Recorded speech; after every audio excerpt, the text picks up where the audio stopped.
Hello, everyone. My name is Jordan. I'm Jenna. And we are the Alternative Study Break. And today we are here with Jule Vera. Hey, what's up? So you guys are on tour with Never Shout Never. How has that been going so far? It's been really good, yeah. It's been good. Yeah. Been good. It's good. Well, you guys have had the opportunity to tour with a lot of big names lately, like Never Shout Never. You guys were on tour with Against the Current, and you did Warped Tour, which had a ton of people. So what's that been like?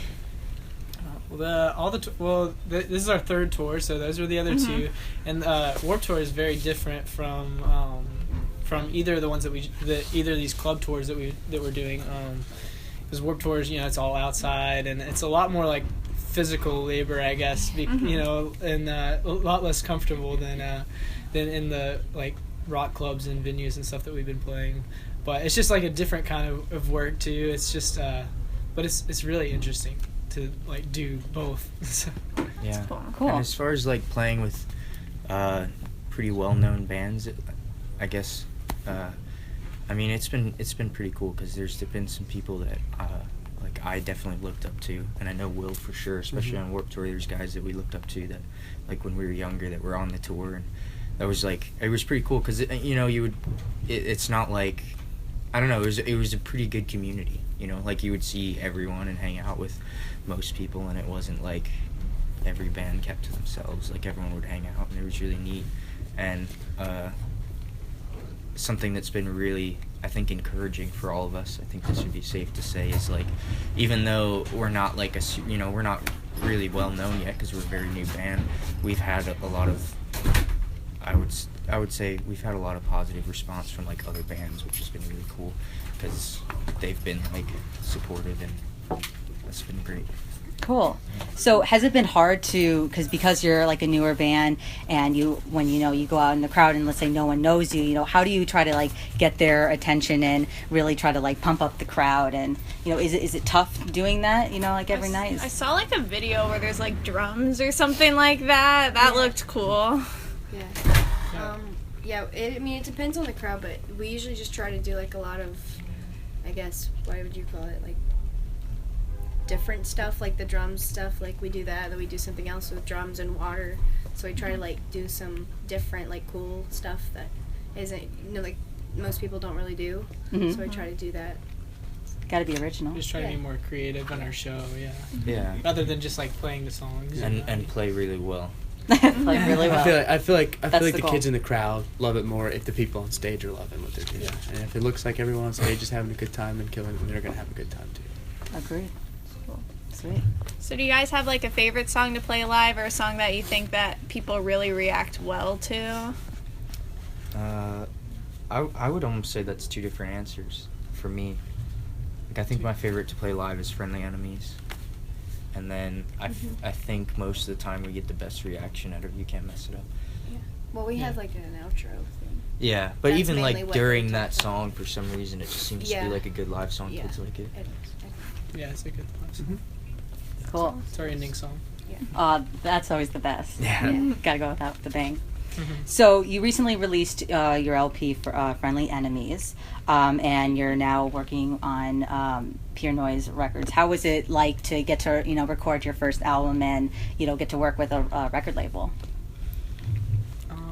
It was interesting because we already had that almost all the songs done before we got signed too. So it was interesting, like putting the EP together and everything. But I think it turned out well, and it is really great to work with Pure Noise and the owner of the label, Jake Rounding. He's really like he's just easy to like communicate with and stuff. He'll text me all the time and stuff. It's like a kind of a one-on-one thing, whereas like bigger labels or something, you usually have more middle guys than that. Whereas he's like the owner of the label, and he's like really involved with what we're doing and everything, and has helped us out a lot so far. So we're excited to work with him some more. So Awesome. Sweet. So if you had to choose a song off your latest EP that kind of reflects who your band is and the direction you think you want to go in, what song would that be? It's a tough question.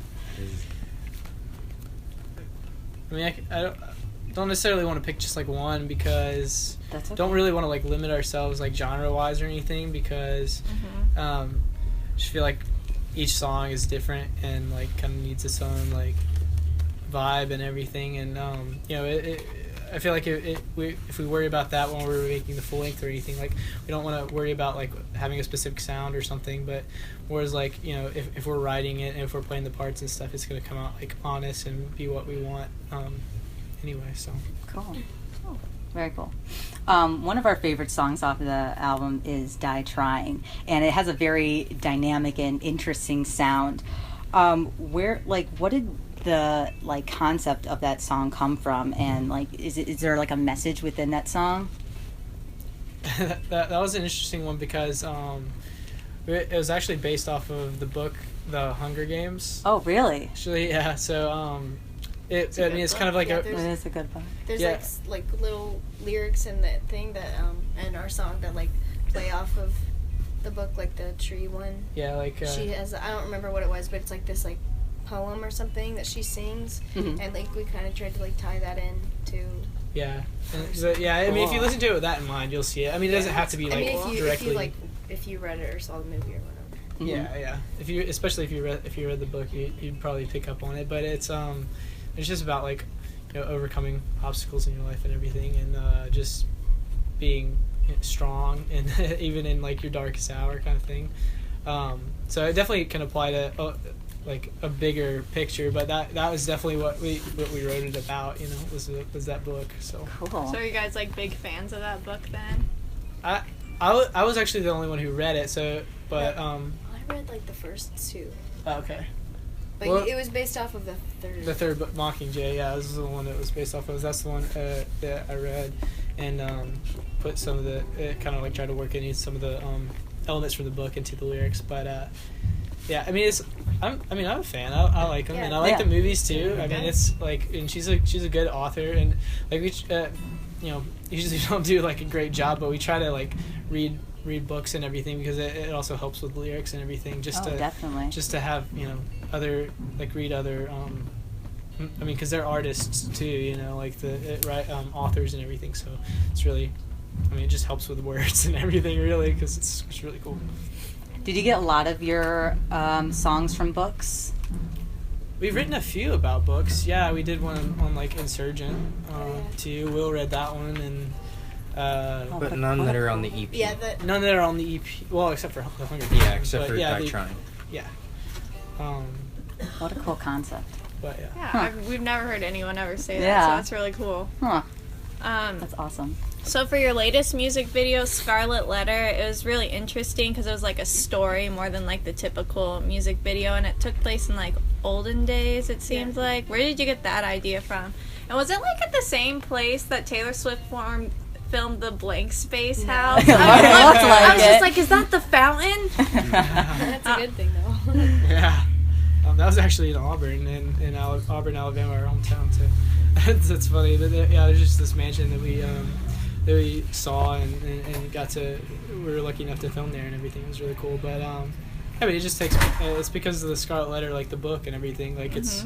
I don't even remember exactly when it was written, but we just wanted to do like a Victorian kind of style video because we, you know, thought it went well with the concept and everything. Yeah. And I don't really know. I mean, we were just trying to think of a story and everything, and it just fit well with that theme. So, It's fun. I like it. but there's a lot of like a lot of symbolism and everything in that video. We tried to work really hard on you know, each scene and each like the items and just things throughout the video to like mean more than just like, you know, look cool. Or Right, whatever. right, I mean, we right. try to Random do that a props lot, and but- stuff that would actually have some meaning behind it if you paused it. Yeah, and, like the re-talk butterflies about it and like the stuff. roses and Were our hands bleeding at one point? yeah, from the roses, and like those are roses from earlier in the video and stuff. So there's a lot of like reoccurring themes and everything. And I mean, if you watch it like more than once, then you probably start to pick up on things like that. But Cool. That's cool. That's really cool. Now, Ansley, you got to sing on State Champs' song. How was that getting to, you know, work with another band as well as be like a featured artist? It was really fun. I really liked it, but we didn't actually like record it with them. Like they had already recorded it and then sent it over to Auburn, and we just recorded it in our basement. Oh, cool. So yeah, but yeah, it was really fun. I'm really glad that I got to do that. Like, We did people- meet them at the Yeah, we met days them. too. Yeah. Yeah. It was Later. interesting It though was because we after didn't. we did yeah, it. we didn't meet them until after she'd already sang on Yeah. it. So it was kind of like. I mean, it was kind of. It was cool, but it was also kind of weird because it was like, you know, you send emails like, oh, this is what we want. Do you like this? Do you like that? Blah blah blah, and you're like talking about what's going on with the song. And you have no idea Wow. who they are. And your So- harmonies just fit perfectly. Yeah. That's pretty incredible to do that without being there together. Yeah, it was fun. Cool. All right, so to end it here, like, what's next for you guys? Are you guys like writing new music? Are you doing any more cool tours? Anything you can share? Yeah. I mean, after Sure. this tour, we're gonna start writing for our full length. We're gonna be focusing mainly on that, and then we are gonna have one other tour that we're gonna be announcing soon, and then probably during the summer we're gonna be tracking our full length. Awesome. So Very nice. we're gonna be taking the summer to do that. So. Oh, that's exciting. Yeah, we're excited. Well, It's gonna be fun. Thank you guys so much for having the interview. It's a Yeah. lot of fun. Thank you. Thank you for having us. And thank you for watching. And we're the Alternative Study Break signing out. And yeah, cool.